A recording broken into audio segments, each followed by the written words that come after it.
자, 시청자 여러분 안녕하십니까? 관련 통계에 따르면 대한민국 성인의 약 80%가 치주 질환을 경험하고 특히 4명 중 1명은 심각한 잇몸병을 앓고 있는 것으로 나타납니다. 치주 질환은 초기에 자각 증상이 적어 방치되기 쉬우며 50대와 60대에 접어들면서 다수의 치아가 흔들려 발치를 고민하게 되는 주요 원인으로 작용합니다. 그렇다면 치아의 동요도가 발생하고 잇몸뼈가 소실되었다고 해서 항상 발치와 임플란트만이 유일한 대안일지는 모르겠습니다. 현직 치주과 전문의들의 임상 데이터를 분석해 본 결과 조건에 따라서는 자연 치아를 보존하고 주변 조직의 회복을 유도할 수 있는 의학적 선택지들이 존재함을 확인했습니다. 최근 온라인 매체를 통해 특정 구강 제품이나 유산균 등을 섭취하는 것만으로 퇴축된 잇몸뼈가 원래대로 차오른다는 정보가 공유되는 경우가 있습니다.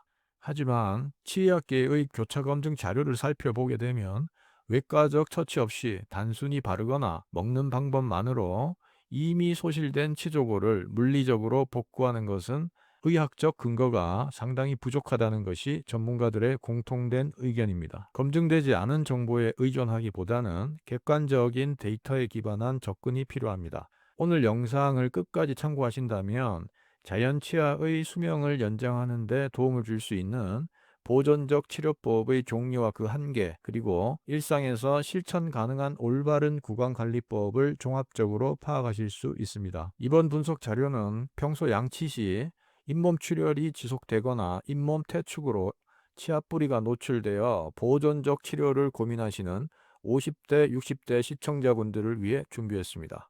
지금부터 K건강연구소에서 정리한 팩트 체크 슬라이드와 함께 세부 내용을 브리핑해 드리겠습니다. 첫 번째 분석 내용입니다. 시중에 판매되는 일부 화학약품이나 영양제는 초기 출혈이나 염증을 다소 완화하는 보조적 역할은 기대할 수 있으나 근본적인 뼈 재생을 유도하기는 어렵습니다. 잇몸뼈는 치아를 지탱하는 기반암의 역할을 합니다. 세균 감염으로 인해 이 잇몸뼈가 한번 흡수되면 자연적인 회복은 기대하기 어려운 구조적 특성을 가지고 있습니다. 이러한 이유로 여러 민간요법에 대해서도 주의가 요구됩니다. 구강유산균은 입안의 세균 환경을 개선하는 데 일정 부분 기여할 수 있지만 파괴된 뼈를 복구하는 수술적 효과를 대체하기는 어렵습니다. 또한 굵은 소금을 이용한 양치는 치아 표면과 잇몸에 미세한 상처를 유발할 우려가 있어 치과 전문의들은 권장하지 않으며 시판되는 일반 잇몸약 역시 증상 완화 목적으로 이해하는 것이 타당합니다. 그렇다면 치조골 회복에 도움을 주는 의학적 물질에는 어떤 것이 있을까요? 임상에서 주로 활용되는 M도게인이라는 치주재생 유도제가 있습니다.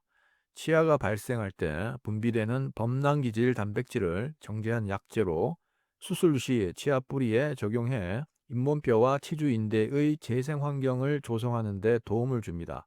하지만 이 약제 역시 적용할 수 있는 조건이 제한적입니다. 잇몸뼈가 수직으로 좁고 오목하게 파인 형태일 때 약물이 안정적으로 머물 수 있어 긍정적인 예후를 기대할 수 있습니다. 반면 뼈가 수평으로 넓게 소실되었거나 치아의 동요도가 지나치게 심한 경우에는 치료 효율이 떨어질 가능성이 높다고 보고됩니다. 치조골의 소실보다는 잇몸 연조직 자체가 얇아져 치아 뿌리가 노출된 상황이라면 치주과에서는 결합조직 이식술, 즉 CTG 수술을 대안으로 제시하기도 합니다. 환자 입천장에서 연조직을 채취해서 노출된 부위에 이식하는 미세 수술입니다. 다만 특정 치아의 뿌리가 뼈 장벽 바깥으로 밀려나 잇몸이 퇴축이 된 상황이라면 단순 이식만으로는 생착에 불리할 수 있습니다.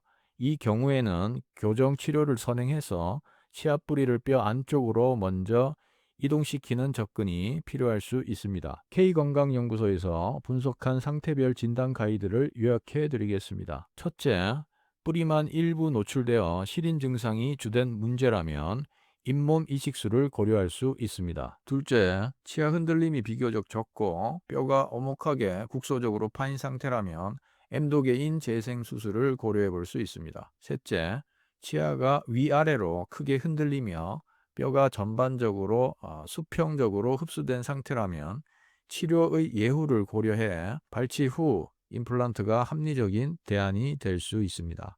외과적 치료만큼이나 평소의 구강관리 습관도 예후에 큰 영향을 미치게 됩니다. 전문가들이 공통으로 제안하는 관리법 3가지입니다. 첫째, 치간 칫솔의 꾸준한 사용입니다. 치약의 연마제 성분이 닿지 않도록 물만 묻혀서 부드럽게 사용하는 것이 권장됩니다. 초기에 출혈이 발생하더라도 이는 내부에 축적된 염증 반응일 가능성이 크며 지속적으로 관리를 하면 수일 내에 출혈이 잦아드는 경향을 보입니다. 둘째, 치아에 가해지는 압력 줄이기입니다. 무의식적으로 이를 꽉 무는 습관은 잇몸뼈에 물리적인 부담을 줍니다. 평소 입술은 가볍게 다물되 윗니와 아랫니 사이에 약 1mm 정도의 여유 공간을 두어 긴장을 풀어주는 것이 좋습니다.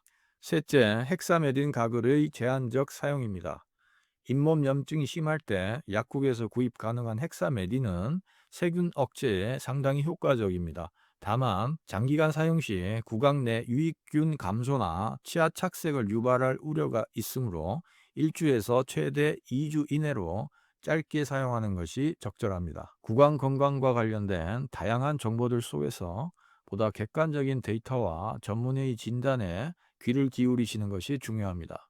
평소 치간 칫솔의 사용과 치아의 긴장을 푸는 습관을 실천하시고 발치 진단을 받으셨더라도 보존적 치료의 가능 여부를 치주과 전문의와 한 번쯤 논의해 보시는 것도 바람직한 방향이 될 수 있습니다. 오늘 분석 내용이 시청자 여러분의 치아 건강 관리에 도움이 되기를 바랍니다.